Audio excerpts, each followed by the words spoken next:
आदरणीय बंधुओं, माताओं व मेरी प्यारी बहनों, राधे राधे। आपका हमारे इस YouTube चैनल पर बहुत बहुत स्वागत है। बंधुओं, आज हम इस वीडियो में नवरात्रि व्रत के दूसरे दिन माँ भगवती के दूसरे स्वरूप माँ ब्रह्मचारिणी की कथा सुनेंगे, जिसे सुनने सुनाने से माँ जगदम्बा की कृपा से कठिन से कठिन परिस्थिति भी आसान हो जाती है। कथा सुनने के बाद यदि आप हमारे चैनल पर नए हैं तो कृपया हमारे चैनल को सब्सक्राइब करें, बेल आइकन को प्रेस करें ताकि हमारी वीडियो की नोटिफिकेशन सबसे पहले आप तक पहुंचे। वीडियो को शेयर व लाइक भी जरूर करें। बंधुओं, नवरात्रि माँ दुर्गा के 9 स्वरूपों की पूजा करने के दिन होते हैं, जिनमें भक्त माँ की पूजा अर्चना व्रत उपवास करके माँ को प्रसन्न कर उनसे आशीर्वाद पाते हैं। नवरात्रि के दूसरे दिन माँ के दूसरे स्वरूप माँ ब्रह्मचारिणी की पूजा की जाती है। माँ ब्रह्मचारिणी की महिमा किसी से छुपी नहीं है। माँ के इस स्वरूप की पूजा कर मनुष्य कठिन परिस्थितियों को भी पार कर जाता है।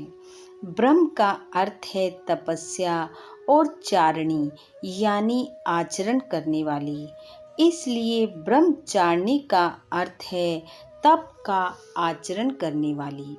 सृष्टि के उद्भव के समय एक प्रचंड ज्योति का प्रादुर्भाव हुआ। भगवान विष्णु और ब्रह्मा उस ज्योति को नमन करके पूछते हैं कि यह ज्योति क्या है, इसका जन्म कहाँ से हुआ है, कौन और किसकी यह शक्ति है। तब भगवान शंकर उसे अपना ही स्वरूप कहते हैं, क्योंकि यह ज्योति निर्विकार और शब्दवाणी के रूप में थी। अतः इसे सदाशिव की शक्ति भी कहा जाता है।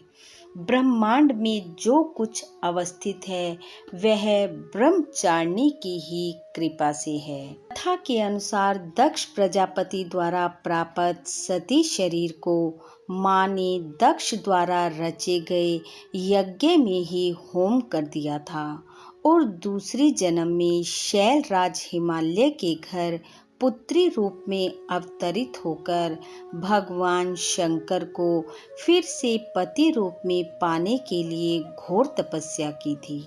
इस कठिन तप और घोर तपस्या के कारण देवी के इस रूप को तपश्चारिणी अर्थात ब्रह्मचारिणी नाम से जाना जाता है।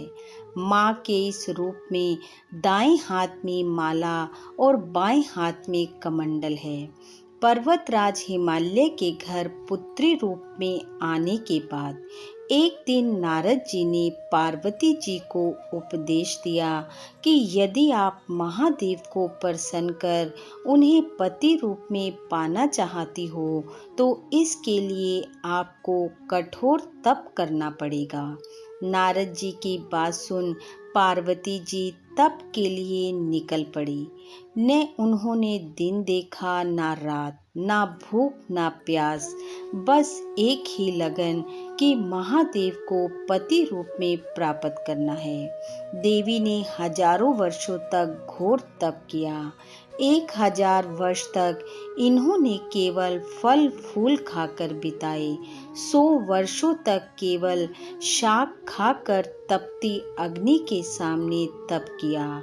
वर्षा और धूप सहकर तप किया। बिल्व पत्थर खाकर तपस्या की और एक समय तो ऐसा आ गया जब इन्होंने पत्ते खाने भी छोड़ दिए। इतनी कठोर तपस्या के कारण देवी का शरीर एकदम क्षीण हो गया। माँ के इस कठोर तप को देखकर सभी देवता, ऋषि मुनि, स्वयं ब्रह्मा जी व विष्णु जी भी दंग रह गए। उन्होंने माँ के इस तप को अभूतपूर्व कृत्य बताया और देवी की स्तुति करते हुए कहा कि आज तक किसी ने इस तरह की कठोर तपस्या नहीं की। ऐसा करना भगवती जगदम्बा द्वारा ही संभव था और कहा, हे देवी, आपकी मनोकामना अवश्य पूर्ण होगी और भगवान महादेव आपको पति रूप में प्राप्त होंगे। अब आप तपस्या छोड़ घर को जाएं। आपके पिता आपको लेने आ रहे हैं। परिणाम स्वरूप भगवान शिव ने माता पार्वती को अपनी अर्धांगिनी के रूप में स्वीकार किया।